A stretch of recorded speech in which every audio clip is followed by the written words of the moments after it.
Student नहीं थे। Student कभी अंडरगारमेंट्स लहराते हुए नजर आएंगे? स्टूडेंट क्या होता है? स्टूडेंट का मतलब होता है पढ़ने वाला इंसान, एजुकेटेड इंसान, पढ़ा लिखा इंसान। तो स्टूडेंट कभी ऐसी हरकत करेंगे कि अंडरगारमेंट्स लेके लहराए जाएंगे? ये स्टूडेंट नहीं थे। स्टूडेंट थे, मैं ये नहीं मानता कि स्टूडेंट बिल्कुल भी नहीं थे। कुछ स्टूडेंट थे बीच में, लेकिन बहुत ज्यादा लोग बीच में अपने घुसाए गए, पार्टियों के घुसाए गए, अमेरिका के चाहने वाले जो लोग थे वो घुसाए गए, जिन्हें डॉलर मिलते हैं वो लोग बीच में आए। इस खित्ते के ऊपर अमेरिका अपना राज, अपनी गुंडागर्दी, अपनी बदमाशी, अपना सिलसिला लेके आता है इस खित्ते के ऊपर। बड़े सगीर पाक हिंद हो गया, एशिया हो गया। अगर बात करें इस सारे एरिया की, तो इसमें तो इंडिया भी आता है। फिर इंडिया के ऊपर क्यों नहीं आज तक ऐसी सिचुएशन आई? क्या इंडिया के खिलाफ क्यों नहीं? आप मेरी ये वाली बात सुने ना, आज आप भी सख्त बात सुने।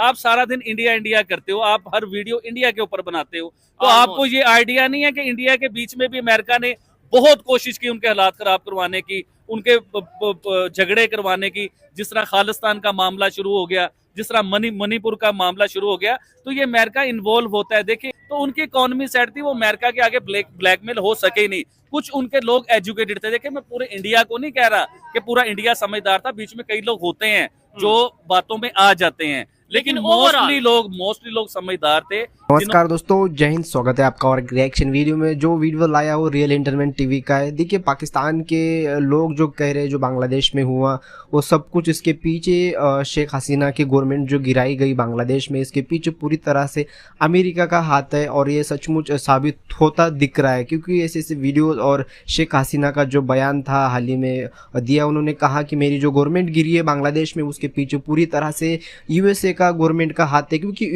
यूएसए गवर्नमेंट चाहती थी कि बांग्लादेश के हवाई अड्डे जो है जो यूएसए की जो गवर्नमेंट थी कि उन्हें कुछ हिस्सा चाहिए था, वहाँ का कुछ इन्वेस्टमेंट होनी थी, कुछ तो था उनका प्लान, लेकिन बांग्लादेश ने जो मना कर दिया था।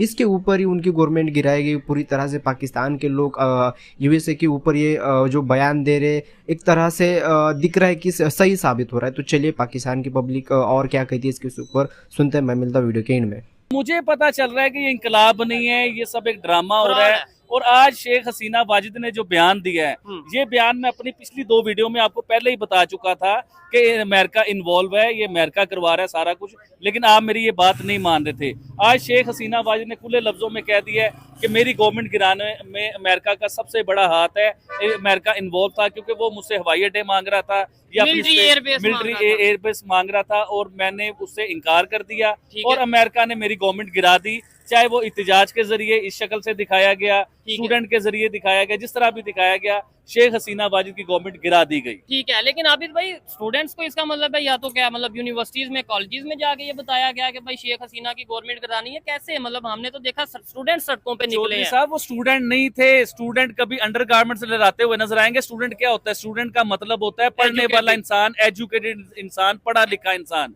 तो स्टूडेंट कभी ऐसी हरकत करेंगे कि अंडरगारमेंट्स लेके लहराए जाएंगे? ये स्टूडेंट नहीं थे। स्टूडेंट थे, मैं ये नहीं मानता कि स्टूडेंट बिल्कुल भी नहीं थे। कुछ स्टूडेंट थे बीच में, लेकिन बहुत ज्यादा लोग बीच में अपने घुसाए गए, पार्टियों के घुसाए गए, अमेरिका के चाहने वाले जो लोग थे वो घुसाए गए, जिन्हें डॉलर मिलते हैं वो लोग बीच में आए, जिन्होंने प्रॉपर एक तोड़ फोड़ की, गवर्नमेंट को गिराया गया, डराया गया। और आप ये देखें कि अमेरिका में जो शख्स थे मोहम्मद यूनुस नाम के, जो उनके वजीर आजम बन गए, वो तो बांग्लादेश में थे भी नहीं। उनका तो बांग्लादेश से मेरे ख्याल से लेना देना ही खत्म हो चुका हुआ था, तो वो रातों रात उधर के वजीर आजम बन गए। आपको याद होगा कि पाकिस्तान में भी इस तरह एक वजीर आजम था, उनका नाम आपको शायद याद होगा, शौकत अजीज आए थे, जिन्हें शायद वो कहा जाता था जी रातों रात ब्रीफ केस वाले प्राइम मिनिस्टर आए हैं। और जिस तरह शौकत अजीज पाकिस्तान में रातों रात अमेरिका से आए और वजीर आजम बन गए ना, इसी तरह मोहम्मद यूनुस रातों रात वजीर आजम बन गए।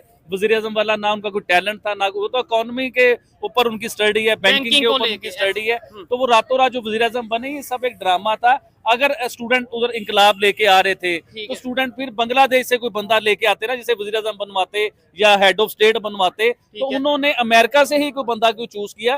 क्योंकि इसमें शेख हसीना वाजिद के बयान के से मिला के देखें आप कि अमेरिका इन्वॉल्व था। सबसे पहले शेख हसीना वाजिद को अमेरिका वीजा नहीं देता, अपने मुल्क में आने की इजाजत नहीं देता। फिर दूसरे नंबर पे कि अमेरिका से ही बंदा आता है और वो हेड ऑफ स्टेट बन जाता है बांग्लादेश का। इस चीज को भी ज़हन में रखिए आप। ठीक हो गया। अच्छा, क्या कहना चाहेंगे इस टाइम? समझ लें फिर जो अमेरिका का मकसद था, इसका मतलब कि यूएसए इतना पावरफुल है कि जिस कंट्री में चाहे वो पाकिस्तान हो, चाहे वो बांग्लादेश हो, जिस कंट्री में चाहे वो अपनी गवर्नमेंट बना सकता है और अपनी मर्जी के नहीं, ये सिर्फ जिस मर्जी मुल्क में नहीं है, इस खित्ते के ऊपर अमेरिका अपना राज, अपनी गुंडागर्दी, अपनी बदमाशी, अपना सिलसिला लेके आता है इस खिते के ऊपर। ठीक है। बड़े सगीर पाक हिंद हो गया, एशिया हो नहीं, गया। अगर बात करें इस सारे एरिया की तो इसमें तो इंडिया भी आता है, फिर इंडिया के ऊपर क्यों नहीं आज तक ऐसी सिचुएशन आई, क्या इंडिया के खिलाफ क्यों नहीं? आप मेरी ये वाली बात सुने ना, आज आप भी सख्त बात सुने। हाँ। आप सारा दिन इंडिया इंडिया करते हो, आप हर वीडियो इंडिया के ऊपर बनाते हो, तो Almost। आपको ये आइडिया नहीं है कि इंडिया के बीच में भी अमेरिका ने बहुत कोशिश की उनके हालात खराब करवाने की,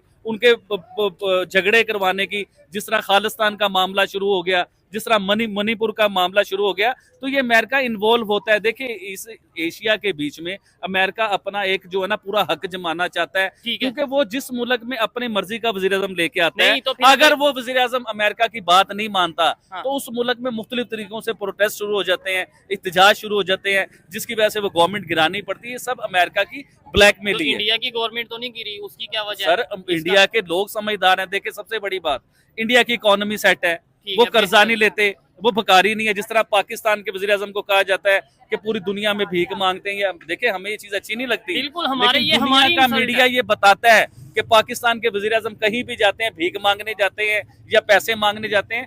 इंडिया के वजीर आजम की आपने कहीं ये खबर सुनी कि वो कहीं भीख मांगने गए हैं या किसी से उधार मांग रहे हैं या कर्जा मांग रहे हैं? तो उनकी इकोनॉमी सेट थी, वो अमेरिका के आगे ब्लैकमेल हो सके ही नहीं। कुछ उनके लोग एजुकेटेड थे। देखिए, मैं पूरे इंडिया को नहीं कह रहा कि पूरा इंडिया समझदार था, बीच में कई लोग होते हैं जो बातों में आ जाते हैं, लेकिन मोस्टली लोग समझदार थे जिन्होंने अमेरिका को इन्वॉल्व नहीं होने दिया उधर। ठीक हो गया। हाँ, ये चीज बड़ी मैटर करती है, क्योंकि पाकिस्तान में जब भी ऐसी सिचुएशन बनती है, यूथ नौजवान बाहर आते हैं, और यूथ की जो इस टाइम एजुकेशन का अगर हम लेवल चेक करें पाकिस्तान में, वो सबको आइडिया है।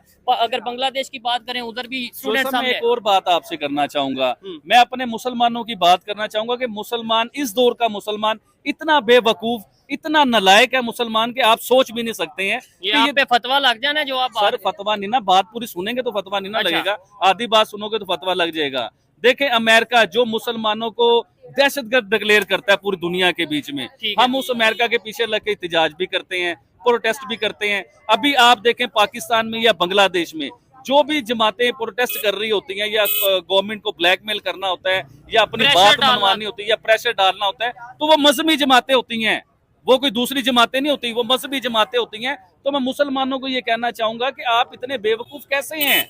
आप किस तरह अमेरिका की बात में आ जाते हैं? जो अमेरिका आपके मुल्क के हालात खराब करवाता है, आपको दहशतगर्द डिक्लेयर करता है, उसी अमेरिका की आप बात भी मानते हैं। ये गलत बात है ना? इसमें तो ये लॉजिक आ गया ना, इसका मतलब है अमेरिका या यूएसए या अगर वेस्ट की बात करें, वो हमारी साइकी को समझ चुका है कि भाई इनको मजहब के नाम पे। देखें, उन्हें हमारे मुसलमानों का पता चल चुका हुआ है कि कितने जोगे हैं, ये कितने काबिल हैं। उसे हमारे मुसलमानों के बारे में पता चल गया है, इनकी साइकी का, इनके दिमाग का, इनका सब पता चल गया है कि ये किस काबिल है और कहाँ तक ये जा सकते हैं। उस लेवल पे लाके वो बंदे खरीदता है, प्रोटेस्ट करवाते। देखिए ना, आप पिछली कई गवर्नमेंट देख लें। अभी इमरान खान साहब की गवर्नमेंट जब गिरी थी, उन्होंने क्या बात की थी कि मेरी गवर्नमेंट को अमेरिका ने गिराया है। आज बांग्लादेश की शेख हसीना की गवर्नमेंट गिरी है, तो उन्होंने क्या कहा कि मेरी गवर्नमेंट को अमेरिका ने गिराया। 100 झूठों को एक बात तो सच हो सकती है भाईजान।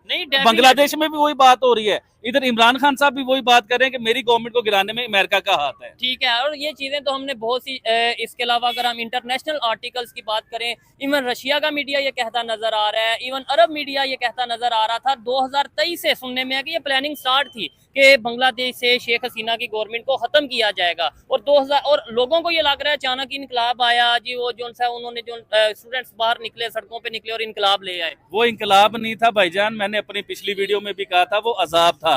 और ये बांग्लादेश के लोगों को चंद सालों में ये अजाब पता चल जाएगा, जब अमेरिका पूरा इन्वॉल्व होगा। अमेरिका ने अपना वजीर आजम तो अमेरिका ले आया उस मुल्क में, अब वो अपने कर्जे भी देगा उस मुल्क के बीच में। और हो सकता है आने वाले टाइमों में बांग्लादेश इस लेवल पे आ जाए कि इनके हाथ में भी कटोरा हो और ये पूरी दुनिया से भीख मांग रहे। अल्लाह ना करे ऐसा हो, क्योंकि हम बांग्लादेश के लिए बुरा नहीं सोचते हैं, हम किसी के लिए बुरा नहीं सोचते हैं, लेकिन हमें जो नजर आ रहा है वो ये नजर आ रहा है कि बांग्लादेश के हाथ में आने वाले टाइमों में कटोरा होगा, ये पूरी दुनिया से भीख मांगेंगे, IMF के ये मुताज हो जाएंगे, चाइना के ये मुताज होंगे, ये कर्जा लेंगे, क्योंकि इनकी जो जनरेशन है ना, ये इंकलाब नहीं लेके, ये अजाब लेके आए हैं। से शेख हसीना वाजिद जो भी थी, वो बांग्लादेश की इकोनॉमी को ऊपर लेके जा रही थी, उनका इंफ्रास्ट्रक्चर जो होता है उसे वो बेहतर बेहतरी कर में रही आ रहा थी, था। उनके हॉस्पिटल बेहतर हो रहे थे, उनके हर इलेक्ट्रिसिटी बहुत अच्छी जा रही थी उनकी, मतलब इंडिया उनकी हेल्प कर रहा था हर चीज में। ठीक है। लेकिन आने वाली गवर्नमेंट जिसका झुकाव अमेरिका की तरफ होगा या चाइना की तरफ होगा, मुझे नहीं लगता कि इंडिया आने वाले टाइमों में इस तरह इनकी हेल्प करेगा। नहीं, जाहिर बात है इंडिया के साथ अगर रिलेशन बेहतर होंगे, क्योंकि मैं ये समझता हूँ कि एक किसी भी कंट्री, खास तौर पे जो एक बेहतरी की तरफ जाता, डेवलपमेंट की तरफ जाता कंट्री हो, जिसकी फॉरेन पॉलिसी जो उनसी है वो आज़ाद हो,